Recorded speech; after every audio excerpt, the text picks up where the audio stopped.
Okay, I'm so excited because today's demo lesson is the first of our advanced demo lessons. This is for C1 and beyond. This is a Conditionals Mixed lesson. So again, if you haven't gone through the previous lessons on unconditionals, untrue in the past, present, and the future, you're going to want to go back to that first because this one is going to be with the expectation that you've already gone through tons of different trainings on conditionals. Either way, let's get started. Hope you're ready. Hey, this is Michael with Michael's Business English.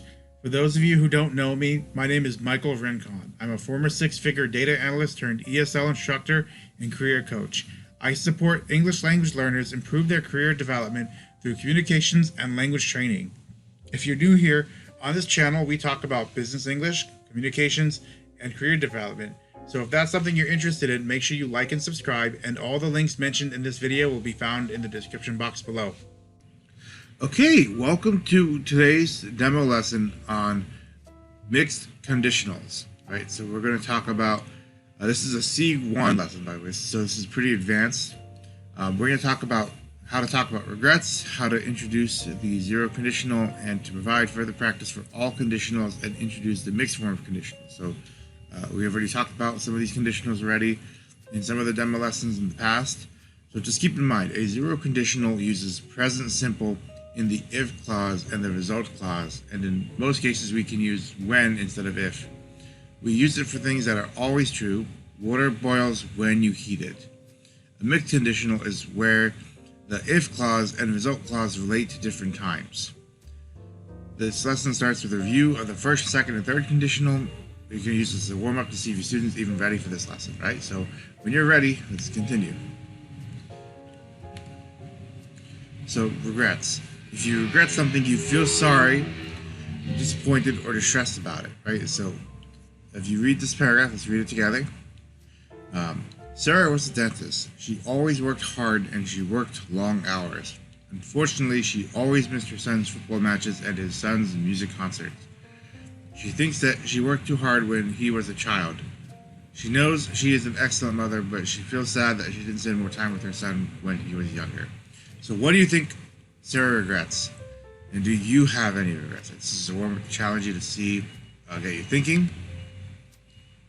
So Sarah regrets that she did not spend more time with her son. If I hadn't worked so hard, I would have spent more time with him. If I hadn't been so busy all the time, I would have gone to every football match.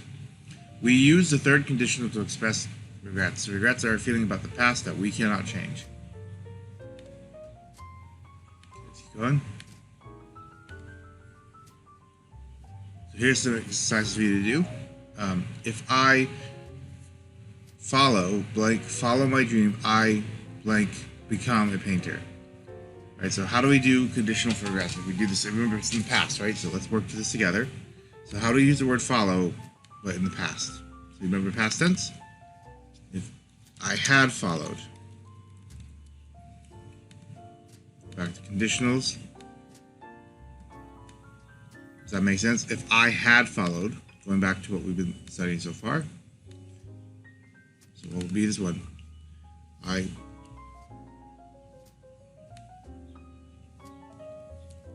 would have become a painter. Okay, how about this one? I think I blank be more relaxed and less stressed if I blank communicate my feelings to other people. Okay, so how do we do this in the conditional? Would have been, right? Because the past tense of be has been, and we're using conditionals, so would have been.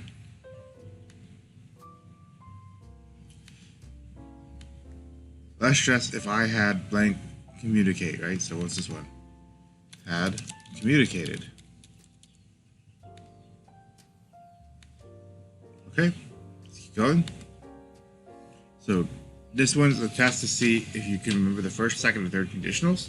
If it's true or untrue, it's the past, present, or future. So match the sentence to the conditional and the description. So if I have time, I will come to the party. If I had time, I would come to the party. If I had time, I would have come to the party. See, there's very small nuances here. I'm just going to highlight them real quick, make sure we're on the same page. I will come. I would come.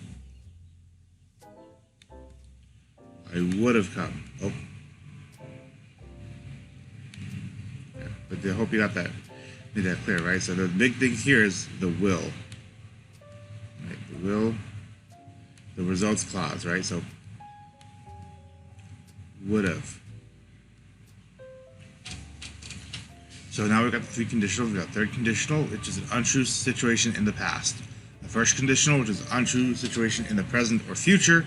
And the second conditional, which is a true situation in the present or future. Okay? So, if you remember these demo lessons we've done in the conditionals, this might already be familiar with you, but just let's go walk through this together so we're on the same page. If I have time, I will come to the party. Now, the first question you got to ask is this happening in the past, the present, or the future?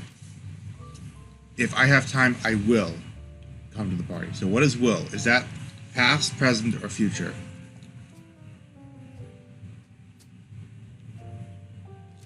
That's present or future. Right. Right. So it can't be the third conditional because a third condition is only in the past. So now this next question is that, is it an untrue situation or is it a true situation?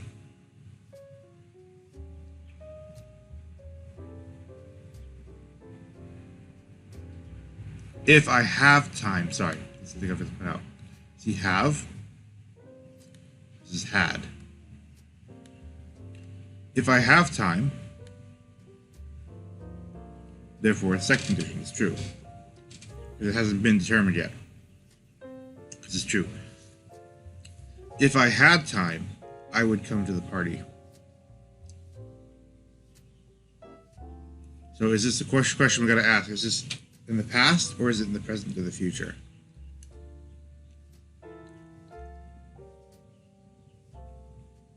This is actually in the present or future, right? Because it's would.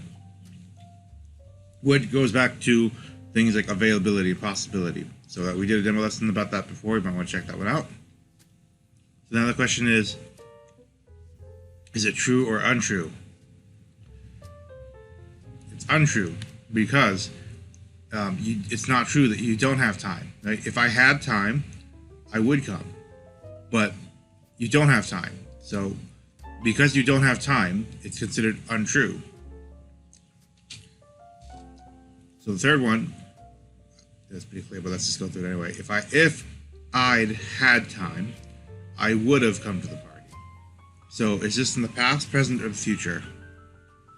It's in the past, and you can tell because if I'd would have, right? This is talking about things that happened in the past. Would have is something that I couldn't, would have, right? Would have is the contraction of would have. It's talking about the past.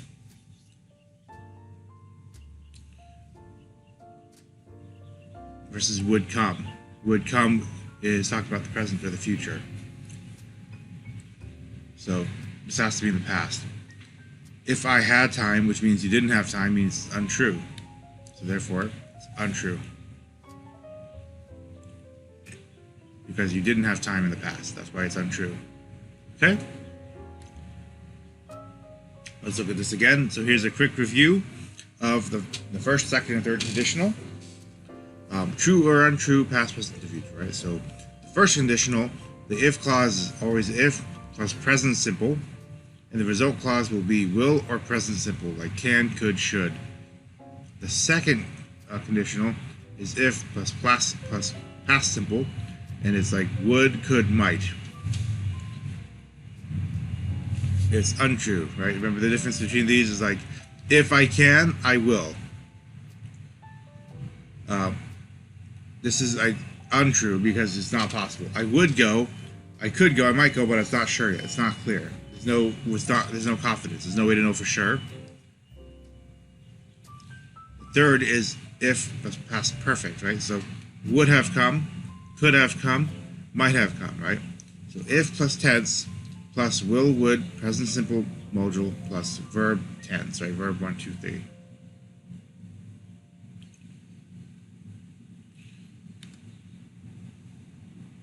Let me move on to the zero conditional because we haven't gotten to that yet.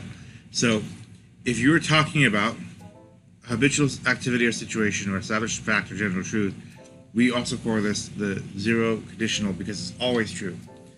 If you put a match to paper, it burns. It's always true, an established fact. Water turns to vapor if you boil it. It's always true, it's an established fact. If I don't sleep much, I am grumpy. Always true for me. If clause. If you put a match to paper, it burns. If I don't get much sleep, I am grumpy. For zero conditionals, you can use if or when. So when I don't get much sleep, I'm grumpy. If I'm grumpy, when I don't get much. I am grumpy when I don't get much sleep, right? If you put a match to paper, it burns. If I don't get much sleep, I am grumpy. When I don't get much sleep, I am grumpy. I'm grumpy when I don't get much sleep. But remember, the difference between zero conditional and first conditional, right? A habitual activity or situation. I feel sick when I eat food. It's something that habitual, remember, it's something that keeps happening. Habitual means it's repeated. An established fact or general truth, right? When water boils when it is heated to 100 degrees. First conditional is for a particular activity or situation. I will be happy if you visit us tomorrow. So here's some more exercises for you to do. In these examples, you think the speaker is 100% sure, 95% sure, 50% sure, right? Babies cry when they're hungry, right? So remember, zero conditional is when it's established truth, right? It's generally true. Babies cry when they're hungry. So what do you think that is? Is that 100% sure, 95% sure, 50% sure? It's 100% sure. Therefore, it is zero conditional. If babies get hungry, they will cry.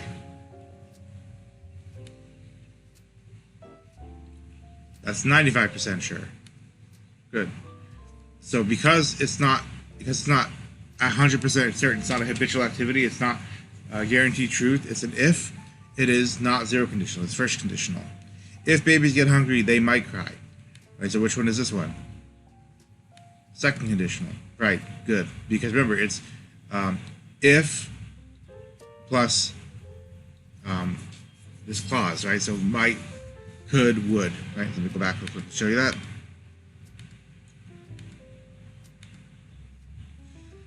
Second, would, could, might. Okay, let me show you the homework. Alright, let's cover the homework real quick so you have an idea of what to expect with the conditionals. So the first section is choose the correct verb below to complete sentence. Be sure to use the correct tense. So when the wind blank from the west of the air, the city is very fresh. Okay, so we have spent, blow, reach, tell, and see. I believe it is blows. Right? In this present, because we're talking about things in the present tense, right? So when the wind blows from the west, the air and the city is fresh. Okay, let's go to the next section. Think of a verb to complete each sentence. Be sure to use the correct sentence. Okay, interesting. Pat always sleeps badly if she... That's interesting. Pat always sleeps badly if she has an exam the following day. Interesting. This is an interesting homework exercise. Has an exam the following day. Right? Tell your son that if he throws some seeds into the birdcage, the parrot will eat them. Okay, let's go to the next section. Write the correct answer in the space provided at the end of each sentence. Right? So when the barber doesn't have any customers, he will closes, would close the shop for the afternoon. So let's see, what is it? When the barber doesn't have any customers, he closes shop, right? If you look at the tense, right? When the barber doesn't, this is present, right? So closes. Okay? Alright guys, thank you so much for watching this video. I'll see you guys in the next one. Let me know if you have any questions. See you soon.